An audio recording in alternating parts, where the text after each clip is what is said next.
নমস্কার। যুক্তিতর্ক সঙ্গে অর্কই আপনাদের স্বাগত। আপনাদের সঙ্গে আমি অর্কপ্রভ সরকার। আমি উত্তর কলকাতার বাসিন্দা, উত্তর কলকাতার ভোটার। আমি তো আমার সাংসদকে দীর্ঘদিন দেখিনি। তাকে খুব কম দেখতে পাওয়া যায়। মাঝে মধ্যে খবরের কাগজের ছবিতে দেখি হাসি মুখে দাঁড়িয়ে আছেন। মাঝে মধ্যে সংসদের অলিন্দে টিভি ক্যামেরার সামনে তার সহাস্য উপস্থিতি লক্ষ্য করি। মাঝে মধ্যে খবরে পড়ে তিনি প্রধানমন্ত্রীকে জ্যাকেটের কাপড় দিয়েছেন, প্রধানমন্ত্রীর পোশাকের প্রশংসা করছেন। তার বাইরে তাকে আপনি কিন্তু দেখতে পাবেন না। 2009 থেকে টানা জিতছেন কলকাতা উত্তর লোকসভা কেন্দ্র থেকে। আরে আমি তো কোন ছাড়, আমি নয় যে পেশায় যুক্ত আছি, আমার পক্ষে তার সঙ্গে যোগাযোগ করা খুব একটা অসুবিধার ব্যাপার নয়। কিন্তু তৃণমূলের যে কর্মী সমর্থকরা আছেন, সাধারণ কর্মী, তারা বলুন তো শেষ কবে সাংসদের দর্শন পেয়েছে? আমাকে উত্তর কলকাতার তৃণমূলের এক যুব নেতা বলছিলেন তিনি 2019-এর লোকসভা নির্বাচনে সাংসদের জন্য খুব পরিশ্রম করেছেন। তা সাংসদদের দেখা পেতে কোনো একটা কাজে তার বাড়িতে গিয়েছিলেন। পরিষ্কার সাংসদের বাড়ি থেকে বলে দেওয়া হলো সাংসদ তো নেই, বেরিয়ে গেছে। তো ভদ্রলোক নিচে দাঁড়িয়ে একটু চা সিগারেট খাচ্ছিলেন। এমন সময় দেখলেন সাংসদ নিজেই বাড়ি থেকে নেমে গাড়িতে উঠে যাচ্ছেন। চোকাচোকি হয়ে গেল। তখন সেই যুব নেতা বলছিলেন, দাদা আমি তো এটা এক্সপেক্ট করিনি আপনার কাছ থেকে। আপনি মিথ্যা কথা বলে দিলেন, আপনি নেই, এই তো আপনি দাঁড়িয়ে আছেন। এই হচ্ছে উত্তর কলকাতার তৃণমূলের সাংসদ। তিনি ডুমুরের ফুল বললে অত্যুক্তি হবে না, কিন্তু হাব্বাব বিশাল এতদিনের সাংসদ এখনো শুদ্ধ উচ্চারণে হিন্দিটা বলতে পারেন না, ইংরেজি বলেন কাজ চালানোর মতো। তিনি আবার লোকসভার নেতা, বলেন আমি প্রধানমন্ত্রীর বিপরীতে বসে মিটিং করি।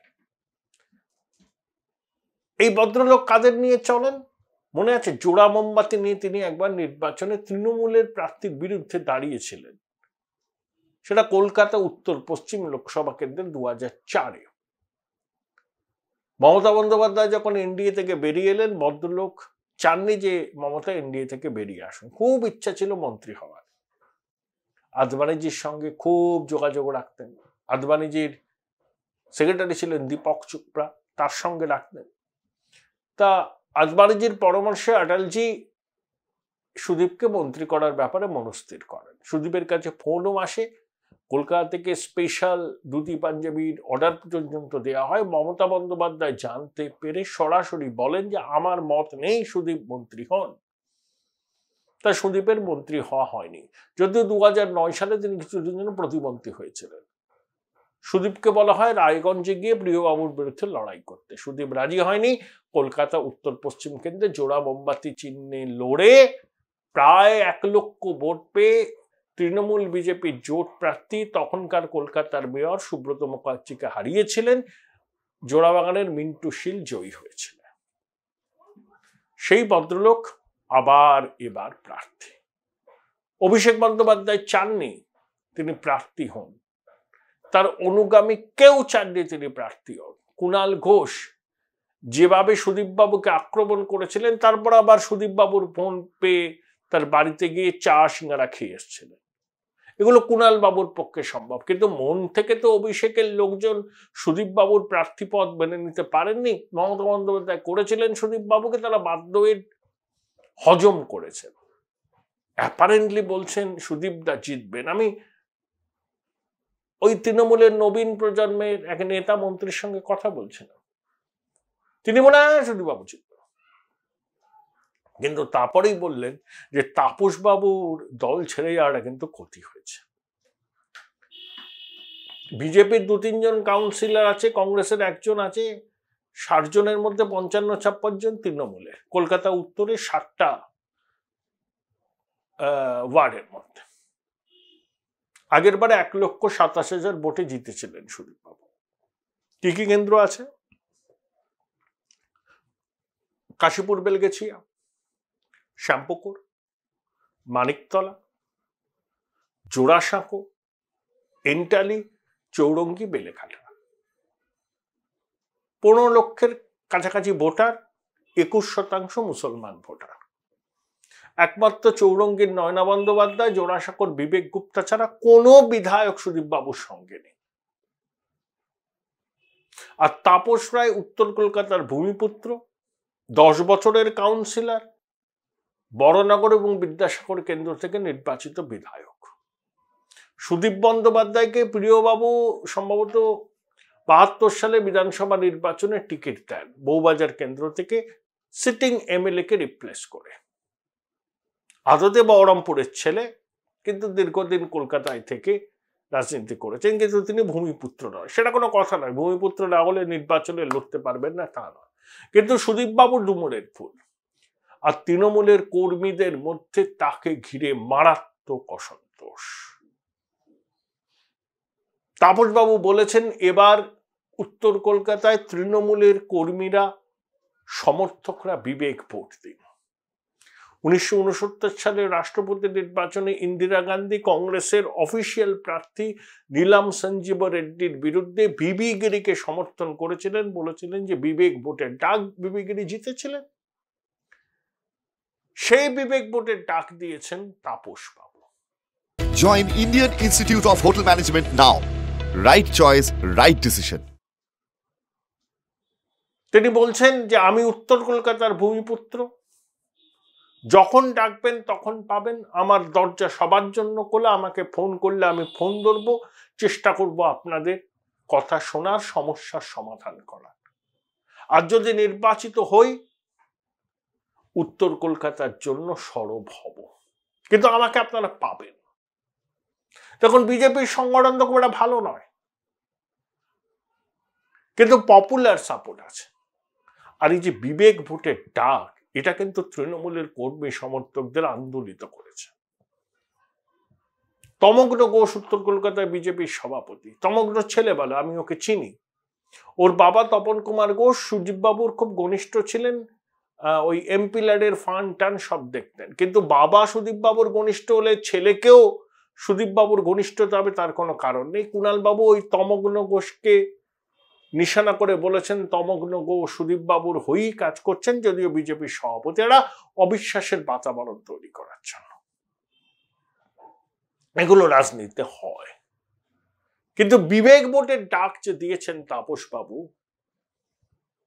তাতে অনেক তৃণমূলের কর্মী সমর্থক প্রভাবিত হচ্ছে। দেখুন, তারা তৃণমূলের মিছিলে যাবে, মিটিং অ্যাটেন্ড করবেন, ভোটের দিন ইলেকশন পোলিং এজেন্ট হবেন, ভোট কেন্দ্রে এই বাইরে ক্যাম্পে বসবেন।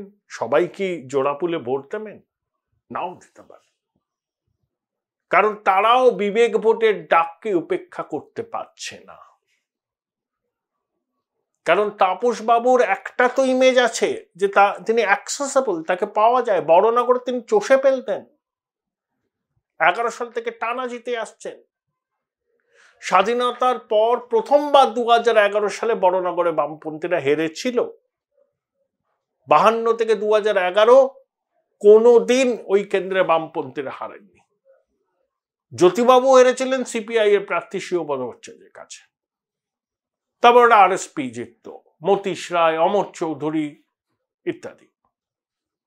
তাপসবাবু 3বার জিতেছিলেন ওখানে। বিধানসভার সেশন থাকলেও সেশন শেষ হলেই তিনি দৌড়তেন বড়নগরের দিকে। কিন্তু তার রাজনৈতিক জীবনের 52 বছর রাজনৈতিক জীবনে 40 বছর কেটেছে উত্তর কলকাতা। গলি তস্য গলি চেনেন, নিজের নেটওয়ার্ক আছে। এবং এই যে বিবেক ভোটের ডাক, এটাকে কিন্তু আন্দোলিত করেছে। শুধু কিন্তু কলকাতা উত্তরের মধ্যেই বিবেক ভোটের ডাক সীমাবদ্ধ থাকবে না, প্রভাব পড়বে কলকাতা দক্ষিণে, প্রভাব পড়বে রাজ্যের অন্যান্য জায়গাতেও। অনেকেই পেশাগত কারণে মন না চাইলেও তৃণমূল করেন, মিছিলে যান, মিটিং এ যান, ভোটের দিন হয়তো তৃণমূলের ক্যাম্প অফিসে বসবেন। সবাইকে ভোটটা দেবেন জোড়াফুলে? 77-এও বাংলায় নিঃশব্দ বিপ্লব হয়েছিল। কংগ্রেসের বিপুল মেশিনারি কেন্দ্রে ক্ষমতায়, ধুয়ে মুছে সাফ হয়ে গেছিল। মানুষ নিঃশব্দ বিপ্লব করেছে। এবারও কিন্তু রাজ্যের অনেক জায়গায় চুপচাপ পদ্মে ছাপ হবে। জানি না রাজ্যের গোয়েন্দারা এই রিপোর্ট দিয়েছেন কিনা 14 তলায়। দেখুন, কলকাতা উত্তর কেন্দ্রটা তো 2009 সালে আত্মপ্রকাশ করেছিল। আগে ছিল কলকাতা উত্তর পূর্ব, কলকাতা উত্তর পশ্চিম, সেগুলোকে মিলিয়ে কলকাতা উত্তর। কলকাতা উত্তর পূর্বে প্রথম নির্বাচনে জিতেছিলেন আরএসপির মেঘনাথ সাহা। তারপরে বাংলা বিহার সংযুক্তিকরণ নিয়ে গণভোটে মোহিত মৈত্র। তারপর 77 অব্দি টানা হীরেন মুখার্জি। তারপরে 77 সালে প্রতাপচন্দ্র চন্দ্র, 80 থেকে অজিত পাঁজা, তারপরে একবার মোহাম্মদ সেলিম, তারপরে হয়ে গেল সুদীপ বন্দ্যোপাধ্যায়। কলকাতা উত্তর পশ্চিমে দেবী পাল, অশোক সেন, এরকম মানুষ লড়েছে।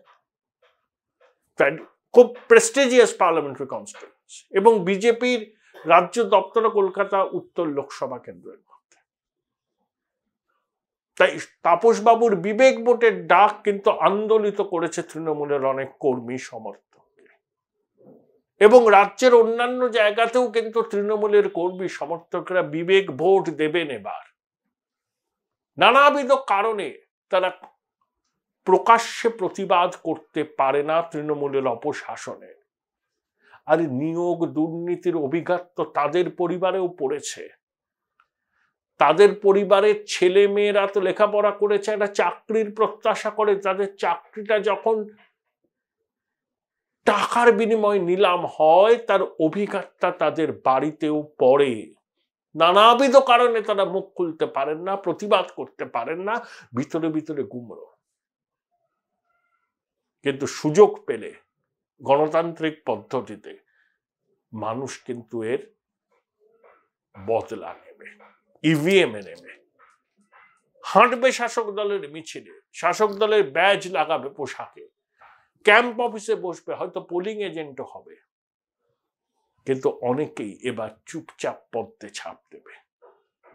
তাপস বাবুর এই বিবেক ভোটের ডাক রাজ্য জুড়ে তৃণমূলের কর্মী সমর্থকদের একটা বড় অংশকে রীতিমতো আন্দোলিত